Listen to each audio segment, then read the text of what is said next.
What is going on, YouTube? It's me, Twitchy Tango, and it's been a minute. It's been a hot minute. It's been like a month and a half, 2 months. At this point, I just stopped counting. I'll upload when I can upload because I'm the master of procrastination. But hey, Kotor Remake is a thing. It took less than a minute for me to get excited. Like, utterly excited. I'm quite happy for it. There's a lot we're going to go over in this video. Well, maybe a lot or not. It just really depends on what your definition of a lot is. We're going to cover the writers that have been chosen. We're going to cover the potential of this game. And I'm going to also give my thoughts on really just how fandoms sort of react to remakes, remasters, stuff like that. And by the end of the video, maybe your views will change. Maybe they won't. But there is a lot to discuss, a lot to go over. And I can't wait to really just dive in and discuss what we're going to be talking about. Uh, Regardless whether you wanted a remake or not, I think we can all agree that it needs it. Maybe it doesn't. I don't know. That's just kind of what the common consensus are. Why remake it when we can just do a sequel? Or if you're gonna remake it, how are you gonna remake it? And I can understand this. What is it? The cynicism.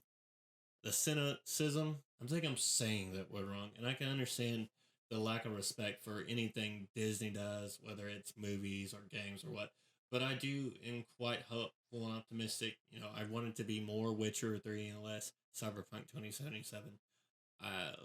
Kind of like Remake, RE1 Remastered was a bona fide game on its own and was leagues ahead of RE1. I wanted to be that kind of good quality. You know, I want a KOTOR remake to be the standard of what RE1 was going forward. But I really hope by the end of this video, maybe your mindsets change on it as we divulge and discuss everything we got to discuss. But of course, before we dive in, I just want you guys know that there will be timestamps down below, as well as they should be appearing on the screen, so you can just sort of go into wherever you want, and sort of go back to other moments later. I would ask that you watch the video all the way through as intended, but if you want to, I leave that there just for you so you're aware that you can watch any part of this video at any given time. But without further ado, let's dive in and discuss what seems to be the gift that just keeps on giving.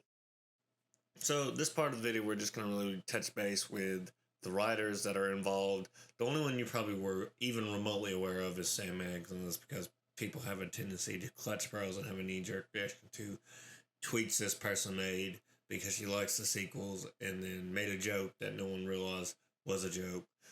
But this kind of just parodying what Mr. Matty Plays talked about in his video, which, by the way, was a really good one. Love or hate Mr. Matty Plays. He does his due diligence and knows what he's talking about. So definitely give that video a look, as well as it'll be up in the description, and his channel will be down in the description below, but that video will be up in the video at some point over here somewhere. So it's kind of like, these writers were chosen.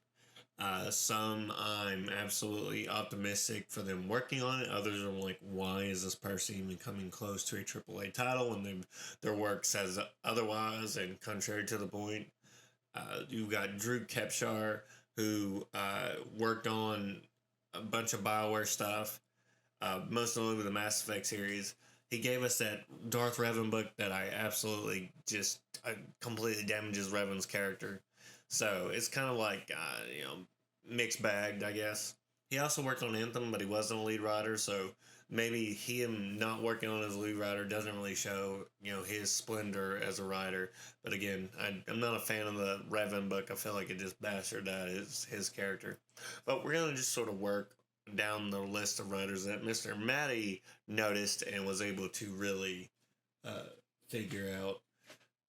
But most notably, we're going to start with this one, which is Courtney Woods. Courtney Woods worked at BioWare for 8 years and 7 months. She was a writer for 5 years and 1 month, from February 2015 to February 2020. She worked on Knights of the Republic, or Star Wars: The Old Republic, Knights of the Fallen Empire. She worked on Dragon Age Inquisition, The Descent. Worked on Mass Effect Andromeda, and she will also be doing writing for the next Dragon Age. So right there, you can already say Asper Media chose someone who is a good writer, has worked on great stories. Love or hate Mass Effect Andromeda, it's still a Mass Effect game. and she's able to write stories in a way that feels cohesive and good. I think Star Wars: The Old Republic, Knights of the Fallen Empire really reinvigorated the Old Republic and the love people had for it, and just an outstanding DLC that I'm playing through again. So definitely worth the price of admission, so to speak. And I think the next one we're going to be talking about is Nicole Stanford. Uh, Nicole Stanford has been a writer for Esper Media, has been in Esper Media for 7 months. She is a contract, so she's remote. She's a writer for the upcoming Knights of the Republic remake. Again, working on it with a very prestigious lead writer, Courtney Woods. She was narrative designer for Hexagram. She was also narrative designer for Heartsu Labs, so she actually worked on. Not mistaken, I think Mr. Matty Place said before Heartsu Labs got shuttered, she was working on Vampire Masquerade Bloodlines. We saw how that unfortunately worked out. So pretty prestigious. She's done a lot of work on very rich, heavy games. So sort of a mixed bag, I guess, because there's really not a lot going for it other than that she's worked on these things. So I'm kind of excited in a way for these two because that's pretty noticeable.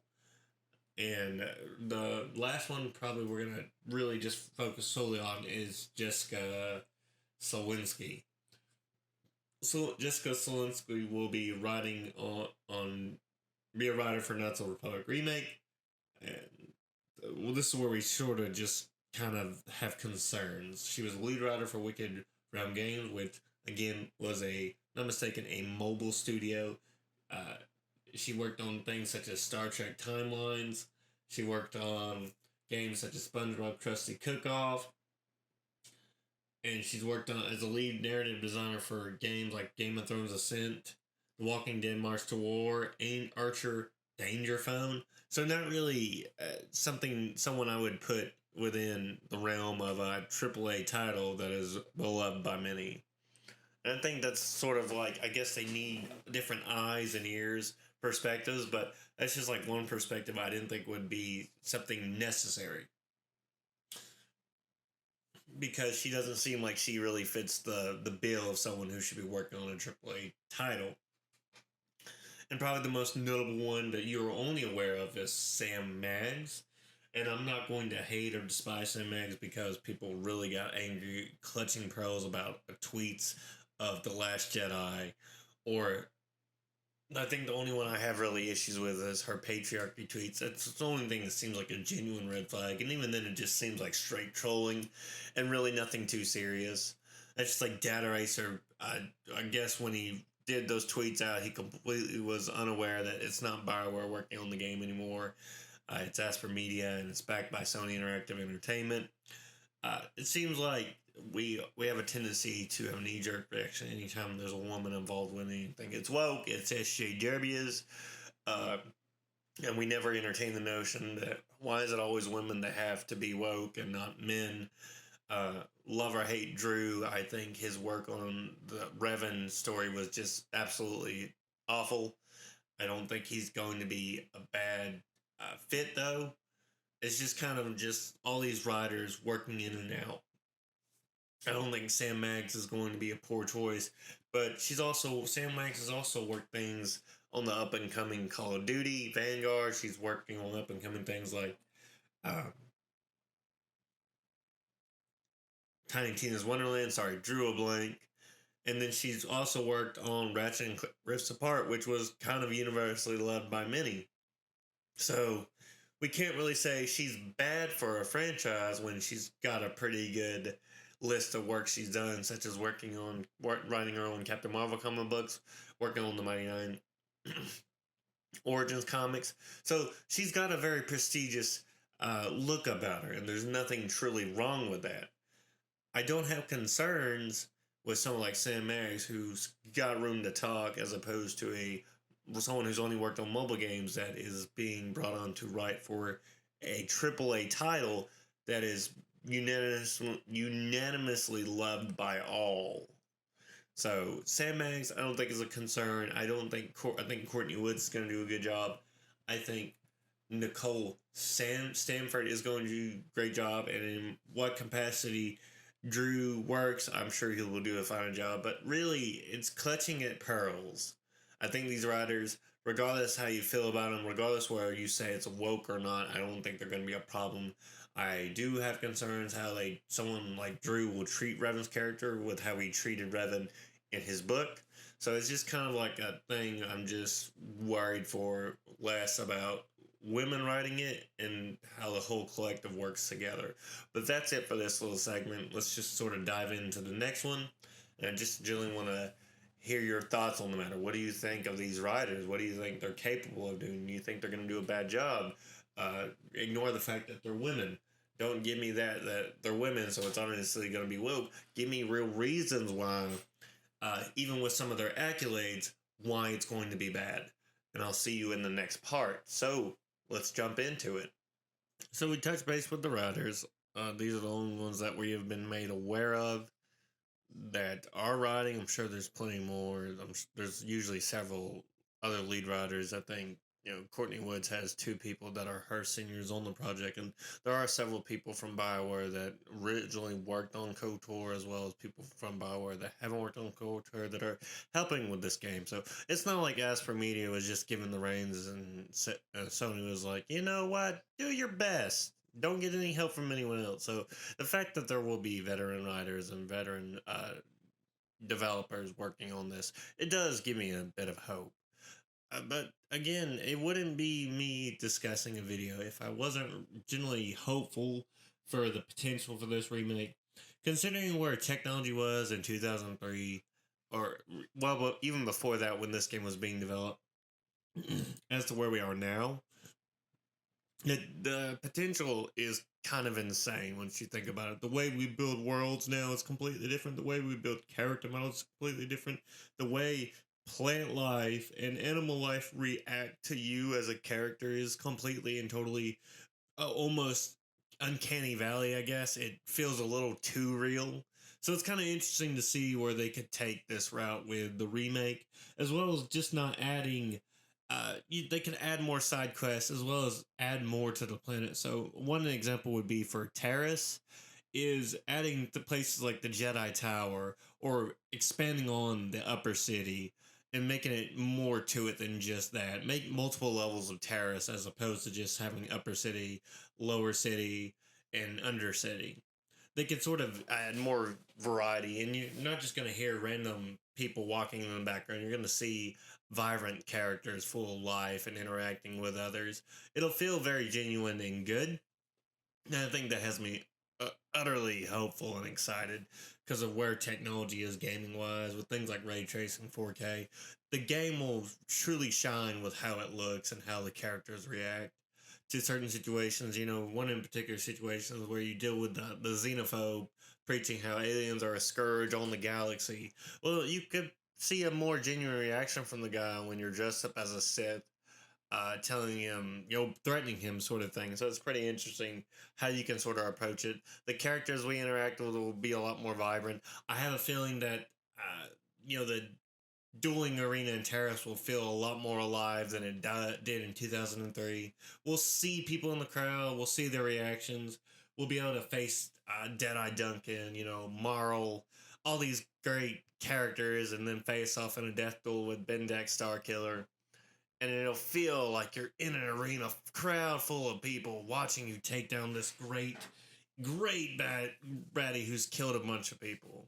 Or when you see the Rancor for the first time in the Undercity, it'll feel more real than it did back in 2003. And don't get me wrong, I'm not hating on this game because I still play this game on a daily basis. In fact, I'm running through it right now. I made the realization that Revan is Revan, and I'm going to finish it up within a week or so. So it's not like I absolutely don't hate this game, I just want to see what it could look like now. And I've been waiting on this remake for a long time. But another thing that could be expanded upon more than anything is we take a look at Dantooine in the Crystal Caves. That could be a more massive interior, not just one area where you walk to the end and that's it. Definitely a more potential is a lot more massive. You know, the plant life and animal life will feel more vibrant. You won't just possibly see cath hounds roaming the plains. You'll be seeing Irias, but you'll also see maybe other creatures that are native to Dantooine. So it just won't be a simple copy and paste sort of mindset. Or when you look at something like Korriban, and you see, you know, you got Deshiday Colony. I think I'm saying that wrong. You got the Sith Academy, and then you got the Valley of the Sith. Well, they can expand upon the colony and make it more massive. They could expand upon the Jedi Academy and even make it even bigger. Make the Valley of the Sith Lords feel even more impressive, as well as the cave that you go off, the Chirac cave. It could be even more on a grander scale. They can add more characters, more side quests, add more weapon variety. You know, make honestly, as much as I love KOTOR 1, one of the main things KOTOR 2 does better is the variety to play how you want. Because blasters themselves are fun, but there's only certain characters that do blasters well, and they're pretty much useless towards the end. As opposed to Knights of the Republic 2 is where you can carry a blaster all the way through and never have to pick up a lightsaber. So I'd definitely like to see weapon variety flourish in KOTOR 1 Remake. I'd also like to see the classes like Sentinel, Scoundrel, make them feel more useful instead of Soldier. I don't think Scoundrel. Scout is what it is. Scout, and make Scout feel more genuine. Make it feel like if you choose Soldier, you're not going to be hindered by what you can pick out the gate. But if you're like me and several others, you just sort of keep at level 1 till you get the Jedi Academy, because more force powers is best powers. You see, there's a myriad of ways this remake can go well, but there's also a myriad of ways it can't go well. When I think of remakes that are good and genuine, I think of remakes like not Resident Evil 1 Remastered. While RE1, the original, is fantastic, and the game I can still go back and forth to and play because I love the nostalgia it gives me, RE1 Remastered does things a lot better and sort of adds more life and variety to the game itself, adding little things like Lisa Trevor. It makes the game feel more alive, and the atmosphere when you enter the mansion when you're leaving, it feels like something tragic did happen here, and that a family was destroyed because of the machinations of an evil corporation. Make something like Tatooine feel far more vast and harsh and unforgiving. Make it seem like the wrong move is your last move. Give us more animals that exist. Like, there's not just, Wraith. I can't even think of their names now. It's like not just those funny looking monsters. Give us like the Malares or the Nexu. Give us creatures that we know could probably habit Tatooine and just throw them in there to add more life to it. Don't make it seem like Tatooine is just sort of just vast emptiness. Add it to where there's variety. Add cliffs, canyons, and I feel like that's what's going to happen. They're going to make it more massive than what it was, and that's kind of because we got this technology nowadays that we're able to create these massive worlds at the tip of our fingertips, and we explore these worlds and we feel like we're there. I want that to happen. Also, it's kind of like Manon just having Atto City. It allows us to travel to more cities that are placed throughout Manon. I'm sure there are more. Add more planets. Add the cut planet that would have been the gladiatorial renal battle area, Sliron. I feel like that's going to come back. Add something like Coruscant. Allow us to go see the Jedi archives to learn about the history of the Sith. Add something like the Yavin temples so we can see about the Sith Lord Exar Kun. Things like that would really add to the story and the life of the game, and give us like DLC after the game ends, whether it's a dark side or light side ending, or that would be fun. Adding more content to the game that was never there to begin with, and adding on upon the story that we're all well aware of. That's what we want to see. That's kind of where I'm at with this ending.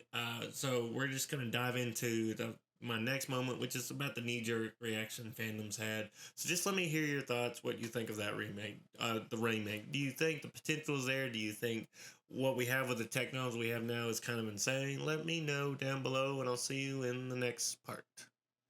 And we covered the writers. We've covered the potential for the remake. What we haven't touched base with is, how fandoms react to new material being remade from old material, new material just getting entered into the ecosystem. If you're a Star Wars fan, then you're absolutely aware of how people tend to react to anything Disney does nowadays. It's almost always negative, at least to certain aspects of the fandom. I think fandoms always have a knee jerk reaction to everything nowadays because you don't know who's working on what. You don't know how people are going to react to what. It's just, man, it's rough being a Star Wars fan. It's really rough being a fan in general nowadays because you got these old gatekeeping fans that don't really like new people showing up, and you can't even like the new stuff because they'll call you a shill and someone who can't appreciate the old stuff. Again, I don't care that if you like the sequel trilogy, I'm not a big fan of it. I absolutely have not even finished Rise of Skywalker because I just can't get myself to finish it. Some of the new material I like a solo story. I like Rogue One. I like some of the books. I think some of the books are stellar. I think Rebels was stellar. I think the last few seasons of Clone Wars were top notch. Mandalorian's great. We got Book of Boba Fett. You see, there's a lot to also be thankful for as a Star Wars fan, as well as there's a lot to be thankful for as, say, a Dragon Ball Z fan. Dragon Ball Super manga is still going strong. We're getting a movie within the next year, so it's quite exciting. And then you've got Resident Evil fans getting a movie that feels like the trailer dropped this week, and I'm utterly excited for it, man. Like, even if it's an absolute train wreck, I can see that they are absolutely appreciating the heck out of the source material that they're creating, and it's not another Mila Super Soldier movie. Thank God. But also, you could be a Silent Hill fan, and the only thing your franchise will ever become now is pachinko machines. Sucks being a Silent Hill fan. I was going to say Resident Evil fan, but I mean, it also sucks being a part of the Resident Evil fandom. See, fandoms react to things in different lights. If you're a Resident Evil fan, then you're well aware of a group of people in the fandom that only care about Resident Evils 1 through 3 and Code Veronica, and will tell you if you like anything else, you're a garbage person. And honestly, me, I just don't listen to those people, because who wants to hate stuff all the time? Same with Star Wars. Anything Disney creates, there is a certain group, the fandom menace, that absolutely hate everything Disney does. It doesn't matter if they show appreciation for anything. They hate everything since The Last Jedi, except maybe Mandalorian and Book of Boba Fett. I don't know. We don't even know how Book of Boba Fett's going to go, but it's the Fett man, so it can't go wrong, right? You know, each fandom reacts differently. You've got people in the Dragon Ball fandom that will straight up tell you up and down that Goku's a bad dad, and I'll give you several videos on why he is. You got people in the RE community that are so sick and tired of seeing Chris and Leon and best girls such as Jill, Claire, Ada, Sherry are just relegated to side characters, and not even good side characters. Rebecca in her last outing was Resident Evil Vendetta. And she was a damsel in distress like she was in RE1. What happened to the RE badass Rebecca? Apparently there's another game coming out that'll star her, so maybe they'll do her justice. You got people like Claire getting relegated to a side character for a Laura Bailey character. Again, no disrespect on Laura Bailey. I love Laura Bailey. But people will come to see Claire and Leon work together. Not a Laura Bailey character that we'll never see again, which is why not having Claire as Leon's partner in Resident Evil 6 is like the biggest absolute failure of that game. And that's the hill I'll die on. You see, at the end of the day, I just want this game. I just want fandoms to be happy. I think that KOTOR Remake succeeds, and maybe this will bring a lot of the fandoms together. I think at the end of the day, no matter what you consume or what you enjoy, makes you a fan. I don't care if you enjoy the trilogy sequel. If you like it, you're a fan. If you're a Ray stan, you're a fan. If you ship Claire and Steve, you're a fan, my guy. I may not ship them because I don't know. Not a fan of Steve in general. I did a video where the entire stick was Claire telling Steve to shut up. That's how I feel about it. So you can sort of see my mindset with this. If you think Goku is a good dad, more power to you. If you think Vegeta is the best character, even though I myself am a Goku stan, more power to you, because I absolutely love Vegeta's character growth, even though he gets screwed by Akira every which way, and I'm so tired of it, man. At the end of the day, fandoms always have some sort of knee-jerk reaction, whether it's a woman writing on their favorite game or property, whether it's a guy who says some very questionable stuff. It doesn't matter. Fandoms will always react poorly or good, for better or worse. And at the end of the day, that's kind of just the nature of the beast. Which leads us into the end of this video as we dive in and discuss everything we've talked about today. So let's get into it. Well, that's it, folks. We've covered a little bit today. We talked about the writers, the potential this remake's had, the knee-jerk reactions people tend to have about when things get announced, which, again, I can sort of share some of that sentiment. I'm on the mindset that Knights of the Republic 2, The Sith Lords, needs a real remaster, remake from the ground up. Because, man, as that game, I could probably do like an entire full hour video on how bastardized that game was, and the cut content from it is just like, you think games get cut content now? Knights of the Republic 2 just got butchered. But again, if your views have changed by the end, do let me know. If you enjoyed the video well enough, be sure to like it. It helps the algorithm work, and I'm a slave to the algorithm. Also, if you really enjoyed the video, subscribe, but do let me hear your thoughts on them down below. I'm genuinely curious what everyone feels now that sort of everything's up in the air, and then we know maybe Sam Eggs ain't that bad. Maybe the whole KOTOR thing was kind of a joke, and it was. But yeah, just let me hear your thoughts. I'll see you all in the next one. I love you all. Take it easy.